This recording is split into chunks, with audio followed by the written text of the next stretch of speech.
Hello and welcome back. Happy Halloween, even if I am just a single day late. I'm Bree, your favorite tour guide, and today we'll be looking at trash pandas and water puppies as we add onto our spooky build from Bat Week. Buckle up and let's go. The bat enclosure that we made kind of resembles a medieval castle, so I thought it would be really cute to stick with that theming but have the castle leading into a cute little village or a town. I wanted it to still be walkable, so I connected the pathway with a guest gate so guests can go in and out of the enclosure. They can't enter all enclosure spaces due to the nature of the animals, but beavers and raccoons are a-okay, and they can even interact with them, so that will be fun. For the pathway here and the actual meat of our town, I wanted to kind of resemble a spider web. I don't think it came out like that. It looks more just like a simple spoken wheel, but that's alright. It was here that I realized that keepers actually can't get in because of the way that the walls were set up, so I edited the walls and added in a keeper gate by just moving the null barrier and connecting it through the other pathways in the wall. Now the keepers can get in and out. As I work on this little waterway, I will tell you about our first beaver fact. Beavers are one of the few mammals to completely change the landscape around them. They build dams to block off waterways to create marshlands. They use the running water of rivers and streams to move logs and debris. And when they build the dams downstream of a food source, it helps create a natural kind of delivery system for them as fish and crabs get swept directly into their homes. The bridge for this lake proved to be a little bit of a struggle. You can see that I'm messing with it here, trying to get the angle right, and due to the nature of Planet Zoo's water system, you can't actually put the pathways like touching the water. I wanted to fill in this area with a little pond as well, so they had water in two different places.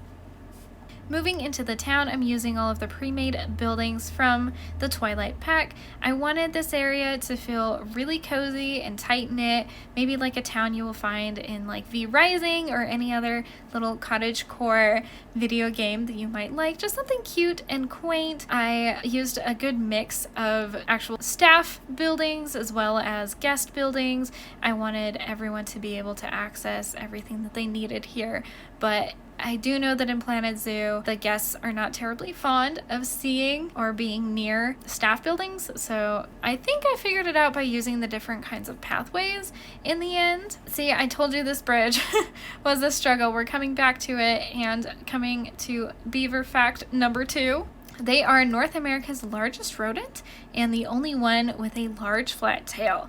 They use their tails as fat storage for winter and as a rudder when swimming. In cartoons, you often see beavers slapping their tails down in mud or onto cement to build things. And in reality, they do this slapping motion to ward off predators by slapping the water, which creates a really loud sound with a huge wave. And sometimes they slap their tails at each other to engage in play. Once that area was kind of complete, I wanted to just fill in the town by adding in the actual buildings. This is a merchandise store where guests can purchase stuff, and now we're getting into the decorating and to raccoon fact number 1. There are many different species of raccoon from all around the world. Tom Nook from Animal Crossing is actually not a raccoon. He's a raccoon dog, also known as a tanuki. Today we're only focusing on raccoons found in North America. I knew that the beavers and the raccoons were not going to be terribly fond of these sand pathways, so I deleted all of the sand and replaced it with dirt. And replacing all the pathways with dirt is a great way to keep their environment happy while still making it look cute and providing an accessible pathway for your guests. Raccoons are very intelligent and crafty critters. They adapt very well to humans being around. Their dexterous hands make it easy for them to get into containers left by humans that may be filled with food. Coolers, cars, and of course trash cans are among their favorite. I'm sure you've seen videos of raccoons in places they are not supposed to be. They primarily live in trees or tight spaces such as under houses or in attics. It's warm and cozy in there. I don't blame them. All of these animals are from the temperate forest in North America, so I sorted out those plants, so we only were working with those ones, and I just went to laying the trees first. I like to start by going biggest to smallest when it comes to foliage in Planet Zoo. So I started with the big trees, and then I'm using these large red Virginia creepers to fill out the grass in the different spokes. Beavers were almost hunted to extinction during the North American fur trade, but have made quite the comeback thanks to successful reintroduction programs all throughout the United States and Canada. They are sometimes troublesome to keep in zoos due to their nature to cut down trees and their true desperate hatred for running water. They will build dams out of trees provided for them, and sometimes zoos will just opt out of having trees in the enclosure and just create fake trees for them and provide little sapling trees for enrichment purposes so they don't completely destroy their own enclosures. I once saw a beaver carrying sticks into its pre-made house and was quite frustrated when it couldn't fit the sticks through the cement doorway.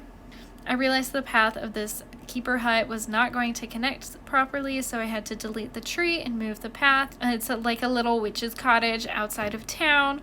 I went around and just slowly added in some more shrubs to add more texture. Raccoons are very well known for their specialized hands, but their feet are just as cool. They can actually rotate their whole foot backwards 180 degrees and grip with their toes so that they can climb down trees head first. They be doing a full skedaddle. This area was super fun to create. I wanted it to be a little seating/eating area for the people that came in. I found these really cute old-timey wooden tables from the aquatic pack, so I placed 2 of those down, and the thatch barrels are also from the aquatic pack. Now I'm using the different kinds of pathways to block off where people can and cannot go. When you use the staff pathways, guests will not cross over it, so they're just kind of hidden around. Now for the fun part, or my favorite part of Planet Zoo, is to provide enrichment for the animals. The beavers will dive down and play with the submarines, and both of the animals will enjoy the water jets. For the habitat, I chose to go with the log cabin style habitat and just some little grasses. I copied that over and added it around. I copied over the big bushes to place in front so they had a little bit more privacy. These beaver dams are super fun. The rocks create waterfalls, so it looks like they're creating this kind of pond area. I also added in some ice cubes, and this is my favorite part. Look at that pumpkin bounce. These are little balls that they can play with, and they'll move around. I thought both areas could use some water jets and some pumpkins. Now for the food. I should have pre-planned this a little bit better, I'm not gonna lie.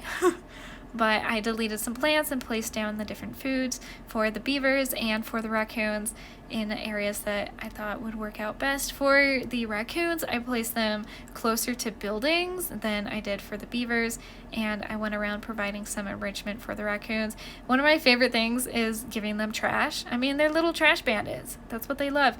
So I added in those boxes for them. Now look who's here. It's our very first beaver, and it's not too fond of these plants that came on one of the pre-made buildings, so we just delete those, and all the better, all the happier. The water features were looking a little bit barren, so I spent some time adding in some lily pads in order to brighten it up a little bit. Once those were filled out, I added in the underwater plants for the animals to play in when they're diving down and provide more coverage for them.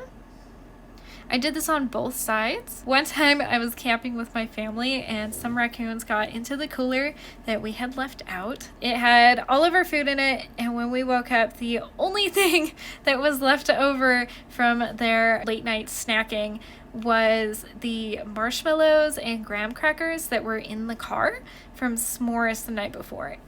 I also noticed that they weren't terribly fond of the amount of grass, so I used some dirt, and it looks like I used too much dirt, so we're going back over it with a tiny bit of grass until that bar turns green, and it looks like our little raccoon friend is happier with how that is looking. I felt like that was a little too much, so I went over and redid some of the pathways. Next, I'm adding in some donation boxes because they are the bread and butter of Planet Zoo. If your zoo is losing money, it's because you don't have enough donation boxes. You're going to make more in those donation boxes than you do in ticket sales. I also added more trash cans, so there's no excuse to have garbage on my pathways for my raccoons to eat.